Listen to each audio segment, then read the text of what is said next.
Hi, I'm Rick Reef of the Orange County Business Journal, and I'm here with former Orange County Treasurer, former OC Supervisor, and current State Senator John Moorlach.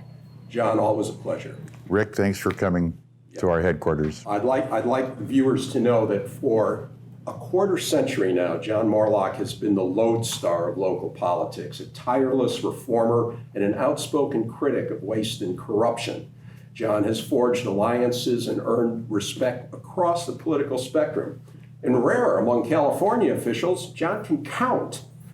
He's widely acknowledged to be the financial expert in the state legislature. You know, in Sacramento, there's lots of teachers, lots of lawyers, but only John has been a CPA, a certified public accountant. But John's also a Republican in an increasingly Democrat-dominated state. And so he finds himself once again in a tough political battle of his re-election for the Senate. So John, let's talk about what's at stake, and let's talk about the issues facing California. We've got a bunch of them. I hope we can get to most of them, if not all of them. So let's start with public safety and police reform. You know, across the country, we see these images almost daily, ranging from peaceful protests to fatal riots. And in the name of fighting racism and police brutality. How do you feel about this? Well, there's certainly a concern here. When I first was elected to the County Board of Supervisors, we had John Derrick Chamberlain, an inmate in the Theo Lacey jail, who was killed by his fellow inmates. The deputies looked the other way. They thought maybe they were just going to give him a little beating, you know, kind of inside, and they allowed it to happen. They watched baseball. They didn't look when they had a clear view. But these other inmates not only jumped on him from bunks, they scalded him. I didn't know there were that many ribs in a body. And so when I sat down with the sheriff, I said, this can't go on. It was investigated. We dealt with the code of silence. No one would speak against their fellow employees in the sheriff's department. And so we had to do something, and so we set up an Office of Independent Review. It was based on the Michael Giannacco model in LA County that was started ironically by Lee Baca. If he would have folled it a little better. Former sheriff of LA. Getting indicted and imprisoned. Yeah, because they ignored the Office of Independent Review to his own lament. So yeah, that's where that started. Then a young man, Kelly Thomas, schizophrenic, was killed by Fullerton Police Department in I think it was 2011. And everyone said, you know, if you would have adopted Laura's Law, maybe he would be alive today. So that started me on a whole mental health journey, not to go after the police, but maybe to train them better so that they can understand if someone's schizophrenic or bipolar or suffering from depression. And just keeping personnel files secret. I worked with Democrat Senator Nancy Skinner out of Berkeley, I believe it was SB 1421, to provide more disclosure. If we have a bad cop, we should know what's going on, and that was successful. And that has sort of helped work on resolving some of the issues here in California. So yeah, I've been busy in this thing, but I'm not asking to defund police departments. I'm just saying. Yeah, I wanted to ask you about that because how far should reform go? As you know, there are some calls to defund the police. I mean, you know, how do you? Where on the spectrum are you? Well, it's a balance issue, right? So we see in the public sector unions that will protect their members, which they should do, but it gets out of balance where you don't allow for disclosure or you don't allow for adequate or proper punishment or whatever it takes to make sure that an appropriate approach to public safety is pursued. So, you know, it was funny, thanks to George Floyd, a couple of guys decided, well, let's check out all the 120 elected legislators and see how much money they have received from public employee unions, from police officer associations, and from prison guards, and from the CHP. And of all 120, I'm the only one that didn't take $1. The only one? The only one. It's a policy of mine not to take money from public employee unions. You're the only CPA, and you're the only one who doesn't count any money from the police union. I don't believe in conflicts of interest. As you know, most of the calls for police reform have been coming from Democrats. And Republicans, most Republican politicians, readily adopt the law and order platform. How are the Democrats in California? Are they moving to reform the police? What's going on up in Sacramento? Well, because of the instances of killings of individuals by police officers, and that the person that has been killed, where that person is black, like Stephon Clark in Sacramento, that has created a strong reaction on the use of force. And we had it here in Orange County. Sergeant Loggins would jog every morning at San Clemente High School. One morning, a sheriff's deputy pulls him aside and says, would you please, he just stopped him for whatever reason. And Loggins decided, no, I'm gonna go. What are you bugging me at 5 a.m? He had his 2 daughters in the back seat of an SUV, and he decided to drive in. The deputy pulls out his gun, shoots right into the car, kills Sergeant Loggins, a drill sergeant from Pendleton, in front of his 2 daughters. For what? Just moving the car? You could have shot out a tire or something. So that's my perspective. I said, we've got to watch out how we use force in addressing encounters. Ironically, Sergeant Loggins was also black, and that's an Orange County incident. But in the state, so I think you touched on it a moment ago, the power of the unions, and they should stand up for their members. But there's a feeling, I thought, in the general population that there's too many. It's hard to get rid of a bad cop, and in Sacramento, is that being tackled by the legislature? Are they looking at not just punishing or having a use of force restrictions, but those cops who exceed that should be off the force or disciplined or whatever? Is there any movement in Sacramento to do that? Yes, Assemblyman Kevin McCarty from Sacramento has now provided more oversight for county sheriffs who are independently elected, all 58 of them. They certainly weren't happy with that bill. I certainly understood it, but I laid off because I appreciate both sides, from Sheriff Donald Barnes to, he's independently elected. You have a grand jury. You can do, the research and subpoenas or whatever you need to do already. So I felt maybe a little too much, but I certainly understood because I established an Office of Independent Review. I didn't need legislation. So why should we be a little harder on these guys? Okay, let's talk about another big problem, and that's COVID. And, again, it's the question of what do we do to prevent, to reduce the spread and deal with this pandemic, and at the same time, not destroy the economy. What's happening in California? We're destroying the economy. And so there will be a debate for years on how this should have been handled. We fortunately have an example of how you can handle a pandemic without shutting down the economy, and that's the country of Sweden, where they said, okay, social distancing, wear the mask, wash your hands, all the protocols, be respectful, but don't quarantine healthy people. Don't shut down businesses of people that are fine. And so I'm more in the Swedish model camp than I am on shutting everybody down and then doing it for, an indefinite period of time. It just doesn't make sense. Isn't the jury out on the Sweden model right now as to whether they've had relatively higher incidents of fatalities, haven't they? They've had herd immunity now. They're actually doing much better. They're actually showing that it was the right model based on most recent data. Yeah, and so in California, we've obviously not gone that route. No, we have closed the hospitality industry. We've closed Disneyland Resort, the Anaheim Convention Center, and therefore all the hotels. We don't go to Angel games. We don't go to Duck games. All the economy that revolves around those activities, the conventions and all the rest, gone. And I fear for the financial viability of the city of Anaheim. It was already kind of a, in a precarious position. So it'll be interesting to see what happens, CARES Act or what other funding could come, but it's going to be interesting to see how this plays out. Well, John, let's talk about Prop 16 on the California ballot.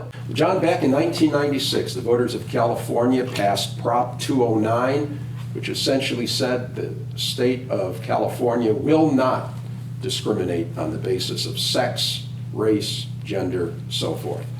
We now have a proposition on this November ballot, Proposition 16, and it seems to reflect the view in the state that, well, we like not discriminating, but we also want diversity, and that somehow Prop 16 will address that. Your thoughts? Yeah, I'm sort of a no better, no worse type of person. Everybody should have the same opportunity to enter a college, especially in the state system, whether the University of California or the California State University system, should all have a fair and equitable opportunity to go. And when you pursue affirmative action, you're actually kind of establishing quotas, which means that certain qualified kids in the state get bumped out for others. And I'm not so sure that that's what we should be focused on. We have certainly plenty of residents in my district that are saying, well, my son got a 4.3 GPA and should have qualified for Berkeley but didn't make it. And it's tough to talk to parents, that would like to see their kids go to some of our fine institutions. So yeah, providing a quota system is something that I have a trouble with, and I was there with Ward Connerly back in 1996 and felt that Prop 209 was an appropriate and rightful thing to do, and I do not want to see it reversed. And John, you're in a tough re-election campaign for the state Senate. Your opponent is a law professor at UCI, David Min, and based on his statements and his campaign material, you are essentially an anti-science politician. You're against vaccinations, you're a skeptic on climate change, you don't follow the science on COVID, and probably the worst thing of all is you're a Trumpian. All right, so respond to all that. In a few minutes here. Take all the time you need. I think it's interesting, Rick, the science of political science is that if you are a nobody running against a somebody, that you need to throw as much mud out there as you possibly can, because if you're behind, you want to somehow spend the millions to somehow make sure that you mischaracterize or put enough doubt into the minds of the voters. And so that's what my opponent is doing. Am I anti-science? No. Am I anti-vax? No. Am I anti-climate change? No. My record shows that I have probably done more legislation to reduce greenhouse gases than all of my colleagues. So, and I could give a litany there. Am I a Trumper? I am a Republican, but I have my own brand, and I happen to be a little bit independent. So Trump is federal, I'm state, and my focus has been on Sacramento, not DC. I know that my opponent has been focused on DC, and I get that drill. But am I anti-vaccination? No, I was a Rotarian for a long time, 10 years of perfect attendance before I got into public life. We want to eradicate polio. That's a vaccine. So we want to be respectful. If you have had a child that had a vaccine as a toddler and that vaccine created permanent damage, then you would be reluctant to have that same vaccine put into a second or third sibling of that child. So we should respect that science. We have too many lawsuits of taking care of kids that became invalid or whatever the case may be, and it's cruel. And so do I want to put government in the middle of the process to determine whether a doctor should be able to exempt a child from a certain vaccine, when every time I watch the news I get a commercial that says that you could be allergic to an ingredient, meet with your doctor, but there's no reset button for small toddlers. You might be able to overcome it as an adult. So in those cases, yeah, I want to be respectful. I don't think we should be a totalitarian government that says you will take every darn vaccine that we give you at the dosage that we give you at the, because when you and I took vaccines, we had 8? Well, now we're up to 50, it's like, or whatever it's, so I'm sorry that I went off a little bit on that, but, so you're gonna mischaracterize all my positions as best you can to create doubt, and it's sad to watch, and of course, the unions that run Sacramento would prefer a Democrat over someone who understands finances because of the bad shape that California is in. They would rather kick the can down the road and get a Democrat elected because the Democrats do what the unions tell them to do. And so they are funding his campaign big time, and that's understandable. This is how this is played. But the voters have got to decide who's going to run Sacramento. Is it going to be the public employee unions, or is it going to be independent-minded conservative thinkers that are trying to protect the taxpayers, their children and grandchildren? John, there was a real bureaucratic snafu recently involving the EDD, the Employment Development Department of California. What's going on there? Well, when you shut down or lock down the economy like Governor Newsom has done, you are going to cause a lot of people to be laid off, furloughed from their jobs. And we provide unemployment benefits in those situations. But the state of California, with its antiquated software, just couldn't react to the amount of unemployment requests that it received. Now, every state has had to deal with this, and other states, say like Rhode Island, they were able to get software free off the cloud to improve the upfront part of their system, and they were able to get their benefits out in other words, these checks. The These checks checks. in the mail that people get, they've been People laid have- off. They're supposed they to got to check pay the them out. rent, so they got to eat. California's checks, a lot of them didn't And we got people from March that still haven't received their benefits, and we're now in October. So we're working all day with my staff and my district office to try and help people in the district get their checks, their benefits, so that they could feed their families. And so it's been a little frustrating, but it's symptomatic of what's happening in Sacramento. Poor software, outdated, not updated.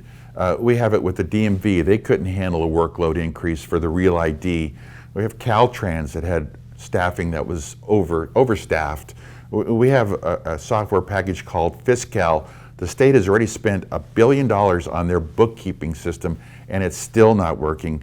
To this very day, here we are at the beginning of October, the state of California hasn't even issued its audited financial statements. It's the only state in the nation that's this late for June 30, 2019. I mean, we're 2 years behind. What good is the data when you get it that late? So there's a lot in Sacramento that needs to be improved, and now we're looking at the mismanagement of our forests. We're seeing historic fires because we didn't do pre-burns and all kinds of other management. We didn't remove dead trees that were diseased, and now we're dealing with the consequences of that mismanagement. So yeah, I did a bill, Rick, just for interest, to set up the office of Chief Operating Officer, just so that if the Employment Development Department is understaffed because of a surge, we could move employees around. Just someone that could say, hey, let's get these immediate problems addressed temporarily or whatever we need to do. But that bill failed because it was going to cost too much. But my mother said, you got to spend a dime to make a quarter, and sometimes you got to get things in place so that you could save money over the long run. I didn't realize cost was a big issue in Sacramento. Kind of a surprise, huh? But I did the bill when we had budget surplus. But mismanagement, is an amazing thing. When you have public employee unions that are trying to run the place, and then they don't. I could probably talk for hours on that, but it's a whole different dynamic as opposed to getting good management and good policies and procedures in place. And so, yeah, Sacramento has a lot of areas where it can improve. Do you think when there is a problem like these wildfires caused by the power lines and EDD checks not going out, does it just, underscore the problems in this state? Well, it's In state government. yeah, it should make people a little nervous about single-payer health care. I mean, just to have the government take care of your health care needs, just think DMV, think EDD, think Caltrans, and you kind of say, wait a second, I don't want government running health care because they can't manage the simple stuff. So we should be looking at how do we cut the waste, the mismanagement, and now with EDD, maybe even the fraud, because the only solution that ever comes up to dealing with these concerns is raise taxes. Instead of let's get in there and figure out what's wrong, what's being duplicated, or what's being done that has already seen technology move further ahead, where the private sector has already solved these problems. Why are we implementing that kind of managerial procedures as opposed to just saying, oh, we just need to hire more people or we need to raise taxes? So yeah, there needs to be a real rethinking of how government works in Sacramento, especially when we have Silicon Valley down the street, right? Yeah, just recently there's been a report about outmigration from California. People are leaving. California was for decades the land of milk and honey, and it's where everybody who could go or wanted to go, they wanted to come to California. And now people, net migration out, and everyone says it's because of these policies, the high taxes and regulation, so forth. Yeah, we're seeing Silicon Valley millionaires move to Incline Village, Nevada, which has zero income tax for personal income tax. Texas has no income tax. Florida has no personal income tax. They'll tax you differently, property tax, et cetera. But that is a real motivating factor for people to move. And this has been happening for 10 years, but it's accelerating. But Idaho has been a popular destination. We look at the IRS, the Internal Revenue Service, address labels. Where addresses when they file returns, where they're moving to. We're seeing maybe people from New York and New Jersey moving to California, but they're already used to crazy high taxes, and now they get better weather. So if you can bear the burden, the weather's still a draw. Wonderful. Okay. What's the long-term implications for California? Well, if you have a net migration out, that could be devastating. We have a personal income tax system where nearly half of the taxpayers' tax revenues of personal income tax is generated by 1% of the population. So if we lose those 1%ers, if I use that term, which has been kind of popular, we're going to see revenues decline dramatically, and that will not bode well. And we're encouraging them to leave. I mean, we have the Democrats that have said, let's raise their personal income tax from 13.3% max to 16.8%, and let's also tax their wealth. And so these ideas are scaring people off. Ameritrade, Omaha, Nebraska, merges with Charles Schwab, San Francisco, California. Where's the new headquarters? Dallas, Texas. So you can start seeing this trend, and the Democrats have to wake up. We have to protect our base. I mean, the chambers of commerce of all 482 cities have got to be going nuts watching what Sacramento is talking about and doing to everybody. Yeah. We're running low on time, and there's two other issues that I want to quickly get to with you because I think you've kind of framed them as management issues or perhaps mismanagement issues by the state. So let's first talk about wildfires. As we know, our governor has said it's a climate change issue and we're not going to have any gas-powered cars after 2035, new cars, new sales of new cars that are gas-powered. What do you think the problem is with these wildfires? Part of it is, of course, a lot of it is caused by people, but it's also a big portion is caused by electric utilities that don't maintain their power lines. So I tried a bill in 2016, SB 1463, to allow for mitigating some of these power lines. You're familiar with Laguna Beach. It has 3 entries, Laguna Canyon Road, or PCH, 2 entries. But Highway 133, Laguna Canyon Road, has wood telephone poles right next to the highway. And in a 10-year period, 59 of those were knocked down. But they carry high voltage electricity, and you break a wire, you're going to see sparks everywhere. And that's what we would call a wildfire zone. And so the state has not encouraged the utilities to underground or even move those poles 20 feet away from the road to do something to prevent the causation of wildfires. That bill was vetoed by Governor Brown, and then the next 2 years, Sonoma, Napa, just massive fires caused by utility lines and killed 120 people. Is anything, this is like, And created greenhouse gases that wiped out all the savings that the Democrats have been trying to do for climate change. Wiped it all out. Sorry to interrupt. And no, that's, I was going to say that it's the deja vu. It's kind of like the county bankruptcy of many years ago that set you on your political career. You warned about risky investments. Nobody listened. County went bankrupt. You warned about power lines. Governor vetoed it. Are you getting some traction now on this issue? Yeah. We did it again and said, okay, let's use cap and trade, which you're using for reducing greenhouse gases. Let's use some of that to harden power lines. It's just very simple. And that was adopted in SB 901 by Senator Dodd in 2018. So at least we're providing ideas that the Democrats are utilizing, but we have to do a whole lot more. And we've got to do something about all the trees that are dead, that are just, it should be removed. We could use that for biomass. We could generate energy. We've got to, think it all the way through. And you don't force everyone to buy electric cars if your grid can't handle it. I mean, we had a heat wave this year, and the governor had to purchase electricity from out-of-state generators that are coal-powered. So it's like, it's hypocrisy at its finest. Yeah. And it's like, okay, Governor, let's focus on what we should be fixing and addressing and doing, as opposed to blaming and then coming up with a kind of a harebrained idea of forcing everyone to drive an electric car.